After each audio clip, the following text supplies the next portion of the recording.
Good morning everyone.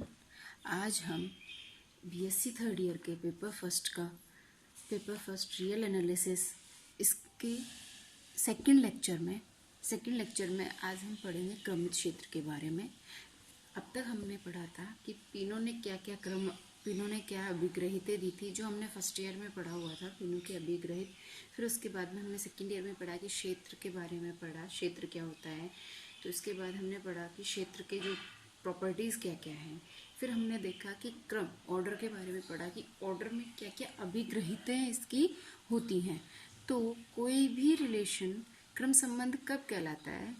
क्रम संबंध होगा कि उसमें दो प्रॉपर्टीज़ आपके पास, धनात्मक या ऋणात्मकता के लिए अभिग्रहित और एक धनात्मक वर्ग। ठीक है, ग्रेटर देन या लेस देन का जो है, जो भी रिलेशन है, ग्रेटर देन और लेस देन का कोई भी रिलेशन आपके पास क्या कहलाएगा? एक क्रम संबंध कहलाएगा। ठीक है, अब क्रम संबंध होगा तो क्रम संबंध के लिए हमें उसके लिए क्रम अभिग्रहित क्या क्या है। तो क्रम अभिग्रहित हमारे पास हमने चार पढ़ी है कि त्रिविभागी नियम, संक्रामक नियम, योज्य एकदिश नियम और गुणन एकदिश नियम। ठीक है, अब हम पढ़ेंगे क्रमित क्षेत्र क्या होता है। क्रमित क्षेत्र आपके पास एक ऐसा क्षेत्र होता है जो कि क्रम अभिग्रहितों का पालन करता है। ठीक है, क्रम अभिग्रहितों से हमने मतलब क्या है, हमने जो अभी चार पढ़ी, त्रिविभागी नियम, संक्रामक नियम, योज्य एकदिश नियम, गुणन एकदिश नियम, इन सभी नियमों का जो पालन करे वो आपके पास क्या होगा? एक क्रमित क्षेत्र होगा। ठीक है, तो इसकी फर्स्ट डेफिनेशन हमारे पास है कि यदि किसी क्षेत्र के अवयव क्रम अभिग्रहितों का पालन करते हैं तो वह क्षेत्र क्रमित क्षेत्र कहलाता है। यानी कि इन चारों नियमों का जो पालन करेगा वह क्षेत्र आपके पास क्या कहलाएगा? क्रमित क्षेत्र कहलाएगा। सेकंड हमारे पास है कि यदि क्षेत्र F में धनात्मक वर्ग P विद्यमान हो तो क्रमित क्षेत्र कहते हैं, तो F को क्रमित क्षेत्र कहते हैं। ठीक है, अगर धनात्मक वर्ग, अब धनात्मक वर्ग क्या है ये हम पिछले लेक्चर में देख चुके हैं। ठीक है, इसके बाद अब इसके एग्जाम्पल क्या क्या है, देखो। एक तो है आपके पास परिमेय संख्याओं का जो फील्ड बनता है, परिमेय संख्याओं पर प्लस संक्रिया और गुणन संक्रिया को लेकर जो हमारे पास क्षेत्र बना वो आपके पास, और वास्तविक संख्याओं का समुच्चय, उस पर प्लस और गुणन संक्रिया, ये जो दो फील्ड बने दोनों के दोनों क्या है आपके पास? क्रमित क्षेत्र है। लेकिन जो सम्मिश्र संख्याओं का सेट है, सम्मिश्र संख्याओं का जो समुच्चय है वो आपके पास क्रमित क्षेत्र नहीं है। क्यों?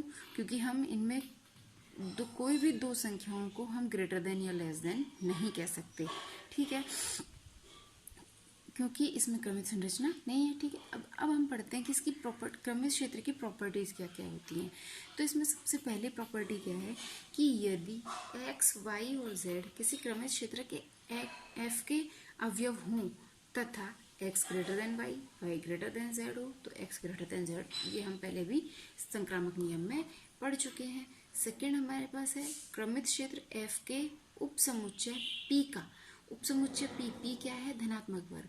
तो p का प्रत्येक अवयव f के शून्य से बड़ा होगा और धनात्मक अवयव हमेशा 0 से बड़ा होता है। ठीक है, इसके बाद थर्ड प्रॉपर्टी जो है वो हमारे पास क्या है कि क्रमित क्षेत्र f के शून्य से बड़े सभी अवयव p के अवयव हैं। जो अभी हमने पढ़ा कि शून्य से बड़े सभी अवयव, यानी कि शून्य से बड़े अगर कोई अवयव है तो वो क्या होंगे? पॉजिटिव होंगे, और अगर वो पॉजिटिव है तो वो धनात्मक वर्ग में क्या रहेंगे? आपके पास कंटेन रहेंगे, यानी कि उस धनात्मक वर्ग में विद्यमान रहेंगे। फोर्थ हमारे पास क्या कंडीशन है कि यदि f एक क्रमित क्षेत्र है तथा x, y, z, t f के कोई अवयव हैं तो x ग्रेटर देन 0, ये कब होगा? जब माइनस एक्स लेस देन 0 होगा, या फिर माइनस एक्स लेस देन 0 हो तो x ग्रेटर देन 0 होगा।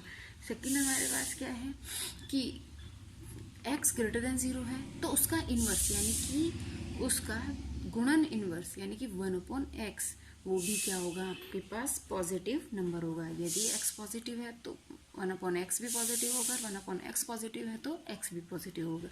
थर्ड हमारे पास क्या है कि यदि x greater than y, z greater then t, तो अगर लेफ्ट वाले संख्याओं को लेफ्ट में जोड़े, राइट की संख्याओं को राइट में जोड़े, ठीक है, तो हमारे पास इस चिन्ह पर कोई परिवर्तन नहीं होगा, यानी कि x plus Z greater than y plus Z होगा। फोर्थ हमारे पास क्या कंडीशन है? यदि x f का अवयव है, यदि x f का अवयव है तो उसका स्क्वायर हमेशा ग्रेटर देन इक्वल टू 0 होगा। ठीक है, या तो वो नेगेटिव होगा या पॉजिटिव होगा या 0 के बराबर होगा। फिफ्थ हमारे पास क्या कंडीशन है कि x लेस देन वाई है और z पॉजिटिव है। x लेस देन वाई है और z पॉजिटिव नंबर है, तो दोनों तरफ z से मल्टीप्लाई करें, किसी भी पॉजिटिव संख्या से दोनों तरफ गुणा करने पर असमीका के चिन्ह पर कोई परिवर्तन नहीं होता है। तो उसी तरह से यहाँ पे x लेस देन वाई और z ग्रेटर देन 0, तो x z less than y z होगा। सिक्स्थ हमारे पास क्या कंडीशन है कि x ग्रेटर देन 0 है, x भी पॉजिटिव है, y भी पॉजिटिव है, तो दोनों का प्लस भी पॉजिटिव होगा। 7 x greater than 0, x positive है लेकिन y नेगेटिव है, तो दोनों का मल्टीप्लिकेशन क्या हो जाएगा, नेगेटिव हो जाएगा। इसी तरह से नेक्स्ट हमारे पास है कि x नेगेटिव y भी नेगेटिव, दोनों नेगेटिव हैं, तो उनका मल्टीप्लिकेशन हमारे पास क्या हो जाएगा, पॉजिटिव हो जाएगा। अब हम क्या सिद्ध करेंगे कि क्रमित क्षेत्र जो है उसमें अवयवों की संख्या अनंत होती है, यानी कि वो एक अनंत क्षेत्र है। तो इसके लिए हम सबसे पहले क्या माना कि f एक क्षेत्र है, f क्षेत्र है तो उसमें कम से कम 2 अवयव अवश्य होंगे। ठीक है, एक तो प्लस संक्रिया के लिए तत्समक अवयव और एक गुणन संक्रिया के लिए तत्समक अवयव, मिनिमम 2 अवयव तो आपके पास अवश्य ही होंगे। जब 2 अवयव हैं तो, और ये हमने देखा है कि शून्य अवयव और इकाई अवयव दोनों अलग अलग होते हैं, यानी कि दोनों बराबर नहीं होंगे, तो A does not equal to B।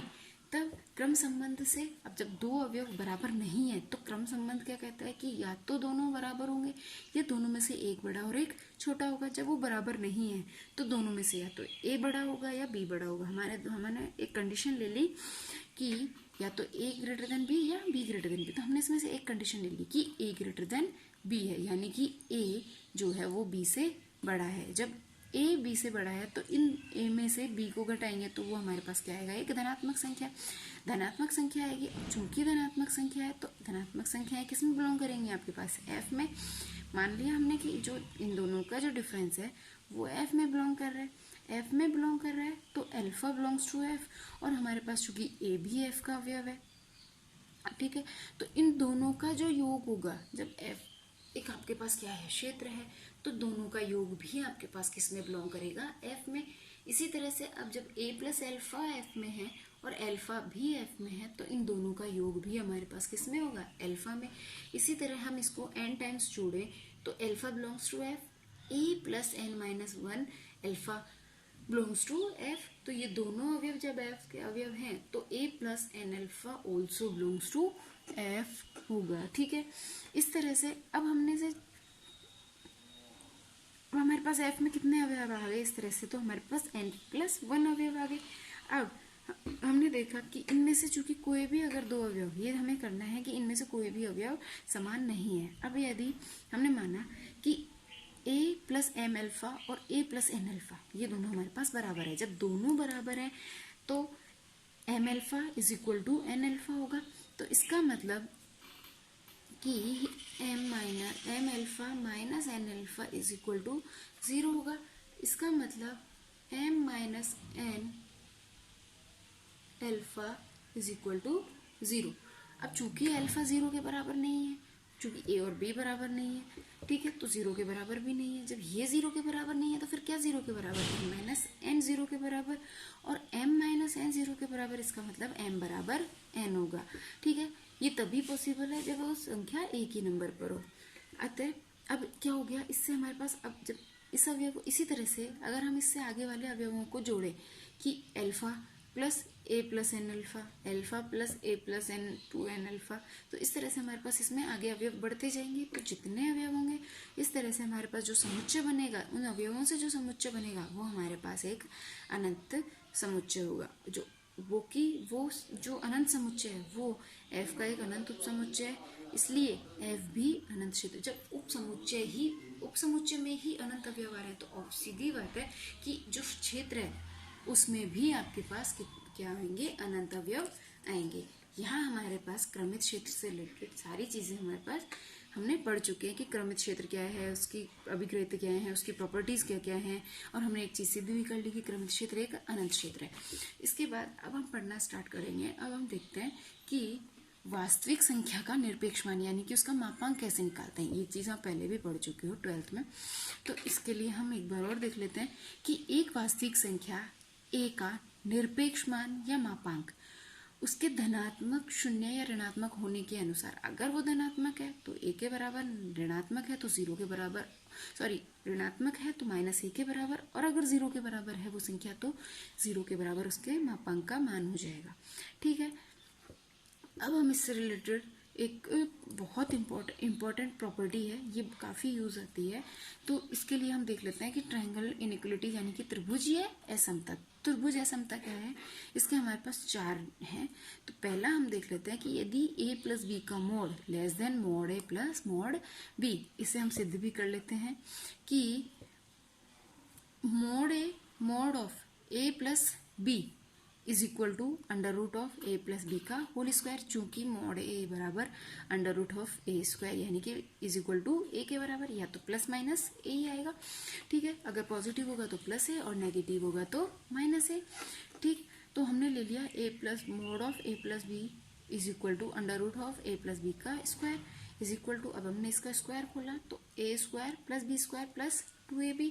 इसी तरह से चूंकि x जो है वो उसके मोड से छोटा या उसके बराबर होता है, या तो उससे छोटा होगा या उससे बराबर होगा। ठीक है, x जो है वो उसके मोड से छोटा या बराबर होगा। तो हमारे पास आ गया a square plus b square. अब हमने क्या किया कि a और b की जगह उससे बड़ी संख्याएं रखी, तो इसका टोटल मान ये जो मान है वो इस मान से छोटा होगा। ठीक है, तो हमारे पास रह गया a square plus b square plus 2 mod a into mod b। ठीक, अब सेम साइन चल रहा है, तो अब a की जगह भी हमने क्या लिखा, मोड a का स्क्वायर, b की जगह भी मोड b का square plus 2 mod a mod b। ठीक है, अब ये क्या बन गया आपके पास, mod a plus mod b का होल स्क्वायर। अब under root of mod a plus mod b का होल स्क्वायर ये किसके बराबर होगा, mod of mod a plus mod b। ये आ गया हमारे पास रिजल्ट। अब हमारे पास सेकंड क्या है कि a माइनस बी का मोड ग्रेटर देन होगा, ग्रेटर देन या इक्वल टू होगा mod of mod a minus mod b। इसको सिद्ध करने के लिए हमने सेम यूज किया कि मोड a माइनस बी, तो ये किसके बराबर होगा, under root of a minus b का होल स्क्वायर। ठीक है, अब हमने क्या किया, a माइनस बी के होल स्क्वायर को खोला, इसको खोलने पर हमारे पास क्या आ गया, a square plus b square minus 2ab। तो ये किससे बड़ा होगा, क्योंकि ये हमने देखा कि x गुणा y ये लेस देन होता है mode x into mode y से। अब दोनों साइड अगर हम माइनस से मल्टीप्लाई करें तो minus x y is greater than होगा, दोनों साइड माइनस से मल्टीप्लाई कर रहे हैं तो हमारे पास क्या हो जाएगा, minus x y is greater than, sign change हो जाएगा, is greater than equal to minus mod x into mod y. अब हमने क्या किया कि जो x और a और b थे उनकी जगह पे mode a into mod b लिखा, mod a into mod b, चूंकि माइनस में था तो हमने यहाँ माइनस लिख दिया। ठीक है, तो mode a square plus mod b square minus 2, यहाँ पे भी हमने क्या किया कि a की जगह मोड है, b की जगह mod b, minus 2 mod a into mod b greater than equal to क्या होगा कि under root of mod a minus mod b का होल स्क्वायर। तो इस तरह से हमारे पास क्या कंडीशन आ गई कि mod a minus b is greater than equal to mod a mod of mod a minus mod b। आगे की दोनों प्रॉपर्टीज आप खुद सॉल्व कीजिएगा और इजीली आपसे हो जाएंगी। अब नेक्स्ट लेक्चर जो भी होगा हमारे पास, नेक्स्ट लेक्चर में हम इससे आगे की कुछ प्रॉपर्टीज़ को पढ़ेंगे। तो अगर आपको इसमें कोई भी डाउट हो तो प्लीज़ कमेंट करें और लाइक और शेयर करें।